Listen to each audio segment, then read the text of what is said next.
Esto es Sobremesa, un podcast de El Diario AR, en el que los historiadores Pablo Gerchunov y Roy Ora conversan sobre pasado, presente y futuro. ¿Cómo te va, Roy? Pablo, buenos días, ¿cómo estás? Bien. El otro día hubo una movilización agropecuaria. Ocurre con bastante frecuencia últimamente. Con sus propias consignas, las consignas habituales: prohibición de las exportaciones de carne, retenciones, controles de precio, etcétera, etcétera. Yo personalmente, no sé qué opinás vos, no encontré que un tema que ambos consideramos crucial, como es el proyecto que tienen con la hidrovía, haya estado en el centro de la discusión y de las preocupaciones. Pero no estoy muy seguro, entonces te invito a que primero discutamos si de verdad fue un tema marginal o no, pero mucho más importante que eso, ¿qué pasa con la hidrovía y cuál es el problema? Sí. ¿Qué decís vos? Sí. Bueno, te estás refiriendo a la movilización del 9 de julio en San Nicolás y también en otros puntos de la Pampa Gringa, donde muchos chacareros, el mundo de la producción agropecuaria y sus periferias y sus servicios vinculados, servicios, mostraron su malestar con la política de gobierno de Fernández y bueno, ponen otra vez sobre la mesa el hecho de que una de las fuerzas más dinámicas de la protesta en la vida pública argentina desde hace más de una década es el campo, para decirlo así, con las palabras con las que ellos mismos se identifican.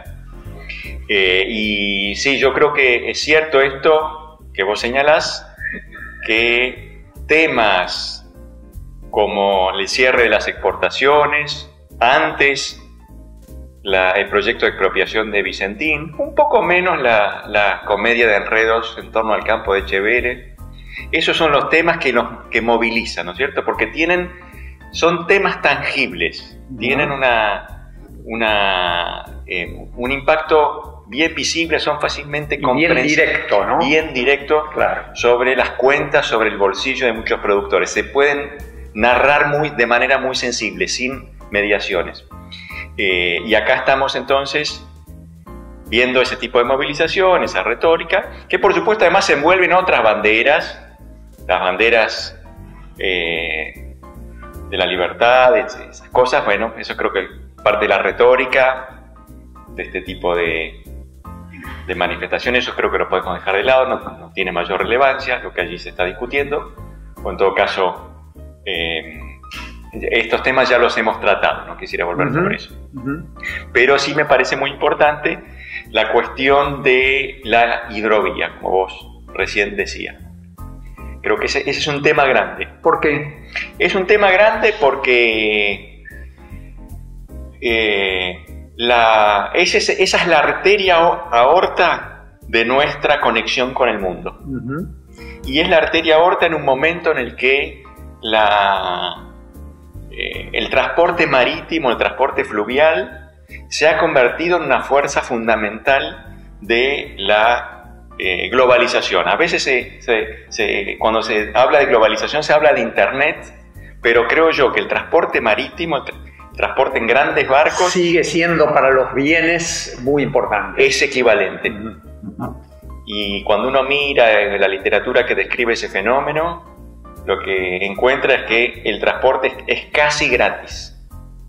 ¿Sí? Agrega apenas centavos y hace posible que la producción y la comercialización, la venta final de un producto, se despeguen de toda determinación geográfica. Claro. Y ahí entonces tenemos, bueno, empezó en los 60, 70 a cobrar impulso esto, con los barcos tanque primero, y después con el barco de contenedores y esos barcos enormes que cargan cientos de containers. No es el caso de la producción agropecuaria argentina, pero en todo caso tenemos ahí una revolución en el sistema de transportes que está transformando la economía mundial. Y si la Argentina no se conecta bien con eso, yo creo que corre un riesgo importante. Y ahí la hidrovía, como decía, es muy importante por cuanto el grueso de nuestro comercio circula por esos ríos. Y además no solo el comercio argentino, digamos, el 80% de los granos salen por ahí, el 90% de los contenedores argentinos sale por ahí. Y además sale por allí el comercio, una parte importante del comercio internacional de los países sudamericanos, ¿no? De Bolivia, de Paraguay. Es una arteria aorta no solamente para la Argentina, ¿no? Sí. Quizás sea una arteria menor para otros países, pero importante al fin, ¿no? Y sin duda tiene una importancia muy grande.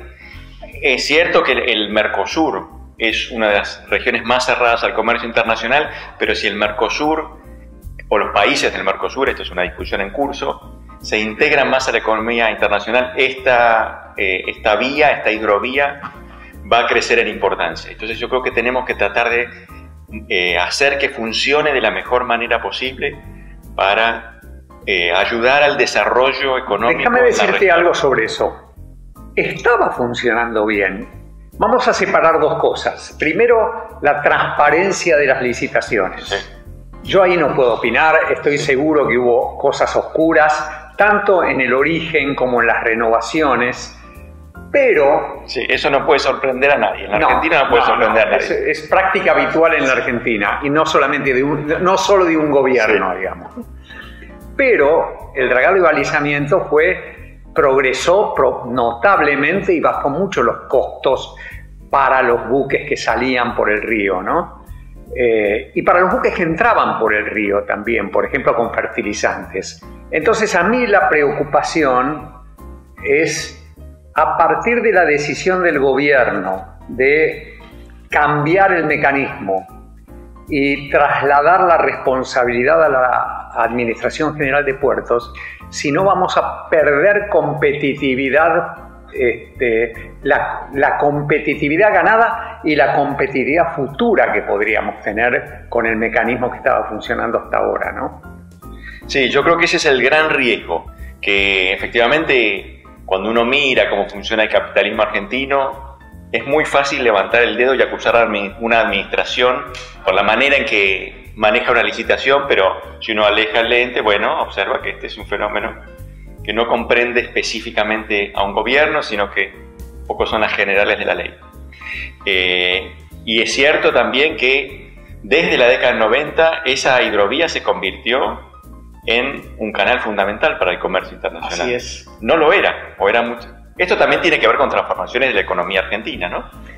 Pérdida de peso de los puertos bonaerenses, pérdida de peso del puerto de Buenos Aires, incremento de la centralidad de la pampa gringa. No, además los buques no podían entrar y por lo tanto había que ser traslado del producto a buques mayores que estaban esperando en el río en aguas más profundas. Era muy costoso antes del cambio de los 90, ¿no?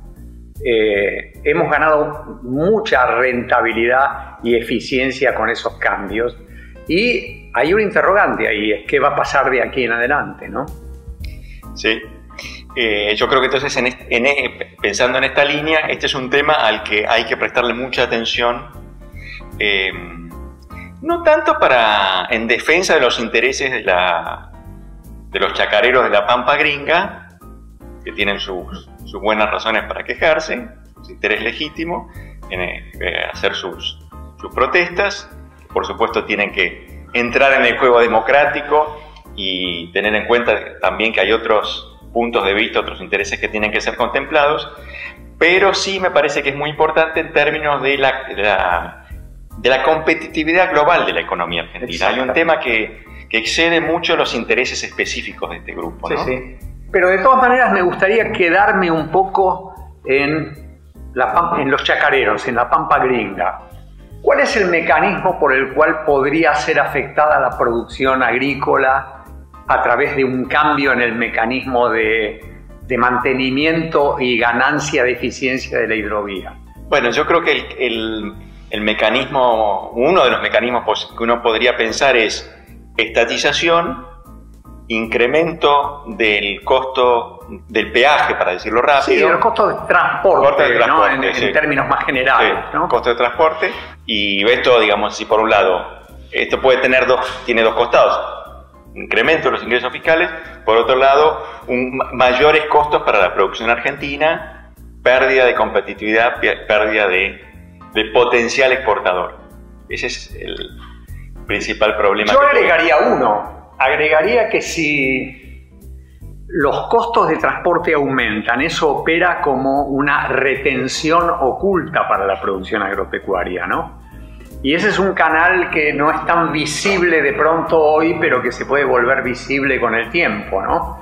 La pérdida de competitividad puede tomar la forma de un aumento de costos que es equivalente a aumentar las retenciones al sector agropecuario, ¿no? Sí. Incluso uno podría pensar un escenario hipotético, pero no completamente irreal, en el que se pueden combinar una baja de las retenciones y un incremento de los costos de... El campo cree que está mejor, sí, y está igual. Está igual o está incluso peor. O peor, ¿sí? Sí. Porque finalmente el ingreso del productor cae en términos reales, ¿no? Sí. Eso es una astucia, ¿no?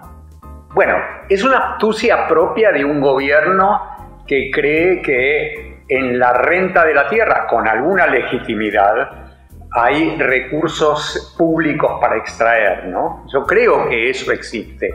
Yo no, por ejemplo, yo personalmente no es que esté en contra radicalmente de las retenciones. Digo, ahí quizá tengamos que tener una discusión otro día. Pero bueno, siempre es cuestión de medida, ¿no? Sí. Como todo, ¿no? Los problemas no son de calidad, sino de grado. Así es. La política pública suele ocurrir. Es así, ¿no? Yo soy enemigo de las retenciones, sí, lo sé. Y soy más amigo del incremento del impuesto a la tierra. Sí. Así que por ese lado no tengo problema. No tengo ningún problema conceptual. Pero me parece que cualquier iniciativa en este campo tiene que ser pensada con el objetivo de incrementar el volumen de las exportaciones argentinas como horizonte último, ¿no? A mí me queda una pregunta, que es la siguiente. Ya lo hemos hablado varias veces. El gobierno frecuentemente, el gobierno de Alberto Fernández, frecuentemente amenaza con algo y finalmente retrocede. En este momento todo lo que ha hecho es cederle la administración a la Administración General de Puertos para que haga una licitación limpia, digamos, entre comillas. Puede que ocurra así y que todo termine como estaba en 1993. Sí. ¿No le ves mucha...? No sé, yo creo que es un lindo banco de pruebas para determinar qué es el gobierno de Alberto Fernández, hacia dónde se... Ese me parece un lindo punto. A ver, sí. Quiero decir esto. Un poquito. Quiero decir esto. Vicentín, iniciativa expropiadora y retroceso, y gran preocupación en el mundo del campo. Restricciones a las exportaciones también, entre comillas, temporarias, con un horizonte de 1, 2, 3 meses y después se termina, ¿no? Siempre una suerte de amenaza, entre comillas, de que se va a producir una transformación, que los sectores más radicalizados del gobierno quieren ir por todo. Pero después se va desvaneciendo, ¿no? Se desvanece, en parte se desvanece porque hay protestas, porque hay inquietud, pero acá me parece que estamos frente a un tema nodal, ¿no? Y por las razones que estamos describiendo, por el hecho de que es más abstracto, que es más difícil de percibir cuál es su importancia última, no es seguro que suscite el tipo de movilizaciones, de protestas, claro, que tuvieron lugar, por ejemplo, en torno a Vicentín. Pero quizás es más importante y, por tanto, en el gobierno seguramente lo van a pensar con mucho cuidado, ¿no? Con mucho interés. Bueno, ¿hacia dónde vamos? Y va a haber, me parece, una serie de discusiones o disputas internas, además de las otras, sí, con menos ruido de afuera, donde se va a mostrar de manera más transparente, si cabe, hacia dónde quiere apuntar la proa el gobierno de Fernández. Bueno, parece que tenemos un año para constatar por qué camino va el gobierno, ¿no? Así es. Al menos un año o a lo sumo un año. Vamos a ver. Muy bien. Un abrazo, Roy. Seguimos.